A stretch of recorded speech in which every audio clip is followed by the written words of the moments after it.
NDTV की लगभग 29% हिस्सेदारी अडानी ग्रुप ने खरीद ली है। खरीदने के लिए जो तरीका अपनाया गया उसे फिलहाल गलत कहा जा रहा है। मुमकिन है मामला कोर्ट में जाए। ऐसा होने पर फैसला किसके पक्ष में होगा इसका अनुमान आप लगा सकते हैं। ये भी भारतीय न्याय व्यवस्था का अद्भुत विकास है कि हाई प्रोफाइल केस के फैसलों का आप अपने तौर पर अनुमान लगा लेते हैं। न्याय देने के मामलों में पारदर्शिता का ये भी एक स्टेज है जिसका बहुत से लोग सम्मान करते हैं और जिससे बहुत से लोगों को सम्मान मिलता है। एनडीटीवी बिक गया या बिक जाएगा, इन दोनों ही तरह की खबरों से सोशल मीडिया में अजीब सी प्रतिक्रिया हो रही हैं। कुछ लोग ऐसे खुश हो रहे हैं जैसे उनकी अपनी ज़िंदगी में बहुत कुछ अच्छा हो गया है, और इसके विपरीत कुछ लोग ऐसे दुखी हो रहे हैं जैसे उनकी आखिरी उम्मीद का कत्ल कर दिया गया। दरअसल ये दोनों ही तरह की प्रतिक्रियाएं हमारे समाज के बारे में बहुत कुछ कह रही हैं।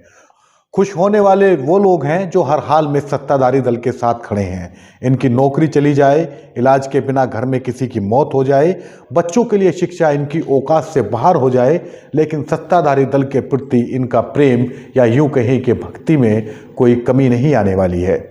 इनके प्रेम का आधार ना तो कोई उपलब्धि है और ना ही कोई ऐसी उम्मीद जिसके पूरा होने पर इनके जीवन में कुछ अच्छा हो जाएगा, बल्कि एक धार्मिक समुदाय के प्रति इनकी नफरत ही इस प्रेम का आधार है। ये बड़ी अजीब बात है कि प्रेम का आधार नफरत है। खैर, जो लोग एनडीटीवी बिकने से दुखी हैं उनके दुख का कारण जेन्युइन है। सूचना प्रसारण के सभी संसाधनों पर सत्ताधारी दल के समर्थक पूंजीपतियों का कब्जा है। एनडीटीवी और रवीश कुमार निष्पक्ष और जनपक्ष सूचना के स्रोत बने हुए थे। अब ये इकलौता स्रोत भी जनता के विरुद्ध सत्ता के पक्ष में खड़ा हो जाएगा, जैसा कि दूसरे चैनल कर रहे हैं, या बंद हो जाएगा।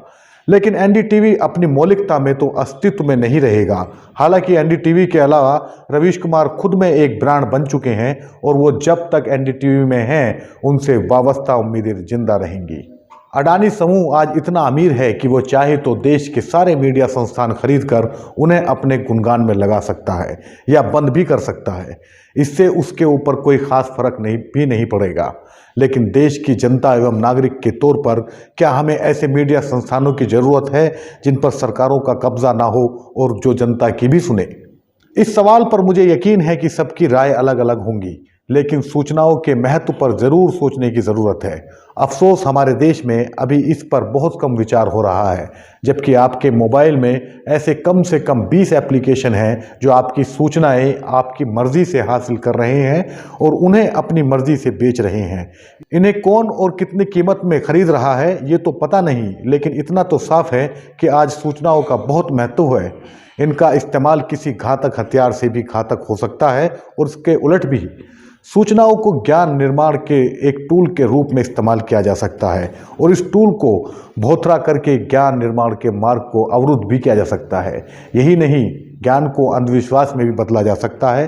सूचनाओं को कब्जाने, उन्हें मनमाफिक ढालने और लक्षित लोगों तक पहुंचाने में आज पहले के किसी भी समय से बहुत ज़्यादा खर्च किया जा रहा है। ये सूचनाओं का ही इस्तेमाल है कि आज पीले चेहरे, आक्रोश से भरे और मरियल से दिखने वाले हथियारबंद नौजवान धर्म मिटाने और धर्म बचाने निकले हैं, जबकि इनकी ज़रूरत एक आदत नौकरी और 2 वक्त का ढंग का खाना है। लेकिन ये रोटी और रोज़ी के लिए नहीं बल्कि धर्म की रक्षा के लिए अपने ही जैसे दूसरे धार्मिक समूह से लड़ते हैं और अमीर इन्हें बेखौफ लूटते रहते हैं। ये लूट इतनी व्यवस्थित है कि बैंकों का लगभग 38 अरब डॉलर एक राजदुलारे पूंजीपति के पास कर्ज के रूप में पहुंच जाता है और इस पर कहीं कोई चर्चा नहीं होती। इतने रुपये से देश में एम्स जैसे लगभग 140 अस्पताल खोले जा सकते हैं। यही नहीं, पिछले लगभग 5 सालों में 10 लाख करोड़ रुपया बट्टे खाते में चला गया है। सूचनाओं के विभिन्न स्रोतों पर कब्जा इसीलिए जरूरी है कि राजसत्ता की मर्जी के बिना कोई सूचना आप तक ना पहुंचे। सूचनाओं से ही वो जनमत भी बनता है जो अपनी ज़रूरतों के आधार पर नहीं बल्कि धर्म और जाति के नाम पर उन्हें वोट देता है, जो हत्या, बलात्कार जैसे अपराधों में शामिल होते हैं। लेकिन ये विडंबना ही है कि आज महिलाएं ही बलात्कारियों का टीका लगाकर स्वागत कर रही हैं। रवीश कुमार के लिए फिक्रमंद लोग कह रहे हैं कि वो यूट्यूब पर आ जाएंगे और फिर लाखों लोग उन्हें सुनेंगे। बिल्कुल ऐसा हो सकता है और इससे कम रवीश कुमार या उनके जैसे लोगों को रोजी रोटी का तो कोई संकट नहीं होगा। लेकिन यूट्यूब क्या मीडिया संस्थानों का विकल्प हो सकता है? आप गौर कीजिएगा कि YouTube पर भी जो लोग बोलते हैं वो भी अपना कंटेंट किसी प्रिंट मीडिया की दी हुई सूचनाओं के आधार पर ही तैयार करते हैं। अधिकांश यूट्यूबर अमूमन अकेले ही काम करते हैं। एक वीडियो बनाने के लिए अक्सर पूरा एक दिन लग जाता है और अगर कंटेंट ज़्यादा शोध की मांग करे तो कई दिन भी लग सकता है। ऐसे में YouTube मीडिया संस्थानों का कितना मजबूत विकल्प है, इसका अंदाज़ा आप खुद लगा सकते हैं। प्रिंट मीडिया का तो पूरा कंसेप्ट ही यही है कि पत्रकार सूचनाओं पर काफ़ी शोध करके उन्हें प्रिंट के तल पर लाते हैं। इस तरह के मीडिया संस्थान पत्रकारों और दूसरे कर्मियों को तनख्वाह देते हैं, जिसका खर्च विज्ञापन से निकाला जाता है। लेकिन पिछले लगभग 40 सालों में सबसे तेज मार का खबरों ने शोध के महत्व को नकारा है। इसी तरह विज्ञापन रिश्वत में बदल गया है और सूचनाओं की पवित्रता को भंग करने लगा है। ये सब तब हो रहा था जब सूचना संस्थानों पर सत्ताएं सीधे काबिज नहीं हो रही थी। लेकिन अब वक्त बदल रहा है। राज सत्ता, पूंजी सत्ता और धर्म सत्ता ने मिलकर लूट की जो अंधेर गर्दी मचाई है, उसके लिए जरूरी है कि जनता तक व्यवस्थित एवं सकारात्मक सूचना ही पहुंचे। यह देश हित में है। देश हित से बड़ा कुछ भी नहीं है, ना लोकतंत्र, ना जनमत, ना न्याय और ना आज़ादी। देश हित में एनडीटीवी बिकेगा, देश हित में देश के तमाम संस्थान बिकेंगे, देश हित में पूंजीपतियों की मर्जी से हुकूमत होगी और देश हित में लोग एक दूसरे का गला भी काटेंगे। देश हित ही आज सर्वोपरि है। हाँ, कभी समय मिले तो ये जरूर सोचिएगा कि देश क्या है, इसी तरह हित किसका सध रहा है।